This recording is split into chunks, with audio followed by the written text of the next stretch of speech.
मैं आह्वान करना चाहता हूं कि जब एक राजनेता अपनी जमीन बीच में खूंटे गाड़ करके खड़ा हो सकता है तो संत की जमीन वापस क्यों नहीं मिल सकती और संत को वापस जगह क्यों नहीं मिल सकती। महाराज की इतनी सी आवाज से तो बात बनने वाली नहीं है। आवाज इतनी जोरदार आनी चाहिए कि हनुमान जी बेनीवाल अगर यहाँ से 2-3 किलोमीटर दूर हो तो उन्हें लगे कि सेना तैयार खड़ी है, सेनापति की बाढ़ जोर है। जोरदार तालियां बजाइए। बोलिए दादू दयाल जी महाराज की, नारायणा भिराणा धाम की, श्री रामदास जी महाराज की, सत्य सनातन धर्म की, गौ माता की। मंच पर विराजमान दादू दयाल पीठ के आचार्य चरण स्वामी ओम प्रकाश दास जी महाराज के चरणों में बारंबार प्रणाम करता हूं। मंच पर उपस्थित समस्त आदरणीय पूजनीय संत महात्माओं का, जैसा कि हमारे शास्त्री जी ने सभी का उल्लेख कर दिया था, मैं मंच उपस्थित सभी संत महात्माओं का अभिनंदन करता हूं, वंदन प्रणाम करता हूं। सामने उपस्थित बहराणा धाम में इस पवित्र भूमि में जो रिको औद्योगिक क्षेत्र का यहाँ पर विस्तारीकरण करने के लिए सरकार ने जो भूमि आवंटित करी है, इसके विरोध में आवाज़ उठाने के लिए आज राजस्थान प्रदेश भर से जगह जगह से युवा, वृद्ध, जगह जगह से जो लोग आए हैं, उन सब का मैं हृदय से बहुत बहुत साधुवाद करता हूं, बहुत बहुत धन्यवाद देता हूं कि आपने एक अत्यंत ही पुनीत कार्य किया है। आज आपने यह पूरा दिन यहाँ पर देख करके और सबसे बड़ी दादू दयाल जी महाराज की सेवा करने का कार्य किया है। आपको दादू दयाल जी महाराज की पूर्ण कृपा और आशीर्वाद का लाभ प्राप्त होगा। सज्जनों, जैसा कि अभी पूर्व में सबके द्वारा सुना, सरकार ने औद्योगिक क्षेत्र को देने के लिए इस भूमि को आवंटित किया और इसके विरोध में लगभग 45 दिन से यहाँ पर संत महात्मा तपस्या कर रहे हैं। और सबसे बड़ी बात तो है, आप सबने अभी पहली बार देखा होगा उन महात्माओं को तपस्या करते हुए जो पंचाग्नि तप कर रहे हैं। चारों तरफ अग्नि, ऊपर सूर्य भगवान और अग्नि से तपी हुई भूमि, दसों दिशाओं में जहाँ गर्मी है वहाँ पर हमारे दादू दयाल पीठ के संत महात्मा तपस्या कर रहे हैं। ये हम यहाँ पर देख रहे हैं। कारण क्या है? एक ही कारण है कि जैसे तैसे इस भूमि पर केवल दादू दयाल जी महाराज की पवित्र भूमि है, इसका संरक्षण होना चाहिए। आप यहाँ पर आज आए हैं, देखिए कितनी हरी भरी भूमि थी। चारों तरफ यहाँ पर पेड़ पौधे, चारों तरफ वनस्पतियाँ, यहाँ पर छोटे छोटे जीव अपने बिल बना करके, घरौंदे बना करके यहाँ रह रहे थे। लेकिन निर्दयता के साथ में इस भूमि को जिन्होंने जो है एक तरह से समतलीकरण कर दिया।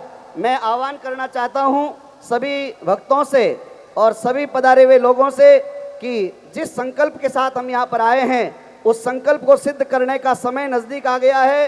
यह 45 दिन की तपस्या की भूमि, मैं सबसे कहता हूँ बैठिए सब लोग। जिस समय की प्रतीक्षा कर रहे थे, मुझे पता है अपने आप में बहुत बड़ी बात नहीं आए ना, अभी आए नहीं है महाराज जी। अभी तो हरियाणा के संत आए, रूपदास जी महाराज पूरा हरियाणा को लेकर के आए। एक बार जोरदार तालियां रूपदास जी महाराज दादू पंथी के लिए। वो आए हैं, हनुमान जी तो बाकी है। ये तो छोटी सी, ये तो अंगद झांकी है। ये तो अंगद आए हैं। अभी सब लोग नीचे बैठो, भक्तों सभी नीचे बैठो, अभी कृपया सभी नीचे बैठो। आप सब लोग नीचे बैठो, जब वो आएंगे तो अपने आप आपको सूचना कर दी जाएगी।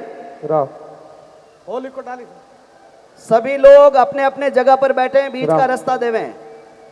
थोड़ा लंबा। बोलिए दादू दयाल जी महाराज की। कृपया व्यवस्था बनाए रखें। अभी आए नहीं है, आप खड़े मत होइए। सब लोग आवाज सुन रहे हैं तो जहां खड़े वहीं पर बैठ जाइए, जोरदार जयकार के साथ में।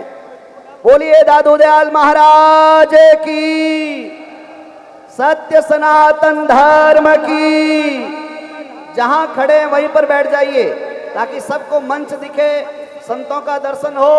और जिस कार्य के लिए हम लोग यहाँ आए हैं, हमें यहाँ पर एक शालीनता का संदेश भी देना है।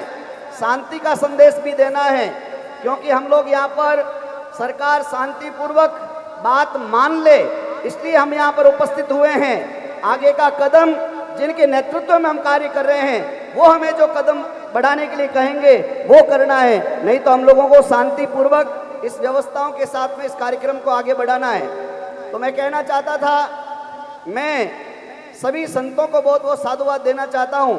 और साथ साथ में हम जब अभी यहाँ आ रहे थे तो एक भूमि का टुकड़ा हमने देखा, थोड़ा ध्यान से सुनना। लगभग 800, 1000, 1200 बीघा जमीन के बारे में बोल रहे हैं कि सरकार ने आवंटित की है, लेकिन हम बीच में आए तो एक टापू पे कुछ खंबे गड़े हुए थे, वहाँ पर तारबंदी कर रखी थी। हमने पूछा ये बीच में तारबंदी काहे की है?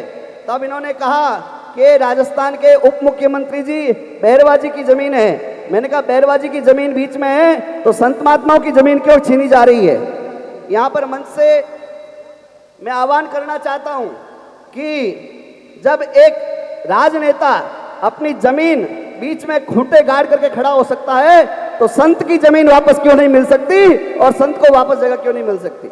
इसलिए मैं आह्वान करना चाहता हूं कि आज यह मौका है, यह हमें अवसर मिला है, और इस अवसर में हनुमान जी बेनीवाल का मैं बहुत बहुत धन्यवाद देना चाहता हूं। जोरदार तालियां बजाइए। जिन हनुमान जी ने संतों का आशीर्वाद प्राप्त करने के लिए अपने दूत रूप में नारायण जी बेनीवाल को पहले भेजा, और हनुमान जी के आने से पहले हनुमान जी की ये वानर सेना, जोरदार तालियों के साथ में इनका अभिनंदन, जिन्होंने पूर्व में आकर के और इस कार्यक्रम को सफल बनाने के लिए अपना समय दिया। रास्ते में जाम लगे हुए हैं, जगह जगह पर लोग यहाँ आने के लिए आतुर है इस कार्यक्रम को सफल बनाने में। तो मैं ये चाहता हूँ कि आज के दिन सरकार जो भी मांग है हमारे आचार्य चरण की, संतों की और भैराणा धाम की जो मांग है, मुझे पूरा विश्वास है अपनी मांग आज पूरी हो जाएगी, इसमें कोई संदेह की बात नहीं। आज अपनी मांग जरूर पूरी होगी, क्योंकि हमारी मांग सनातन धर्म और संतों के पवित्र भूमि को बचाने की मांग है। इसमें हमारी कोई अन्य कोई मांग नहीं है। इसलिए हम आग्रह करते हैं सरकार को कि आप हठधर्मिता छोड़ें। क्यों? हम लोगों ने खूब मन में ये विचार करके इसका सरकार का भी समर्थन किया था कि ये धर्म की रक्षा करने वाली सरकार है, लेकिन इस 45 दिन की हठधर्मिता ने बता दिया कि हम लोगों ने जितनी अपेक्षा करी उस अपेक्षा के अनुसार इस सरकार ने हमारा साथ नहीं दिया। इसलिए आज के समय में सरकार का सामने संघर्ष करने का ये दिन आया है। ये संघर्ष यहाँ आज जरूर सफलता की तरफ आगे बढ़ेगा और धर्म और सनातन की रक्षा होगी और भैराणा धाम की यहाँ पर पूर्ण रूप से रक्षा होगी। आइए हम इस नारे के साथ में मैं अपने वाक्यों को विराम देता हूँ। सब लोग बोलेंगे रीको भगाओ, जोर से बोलो रीको भगाओ, रीको भगाओ, रीको भगाओ।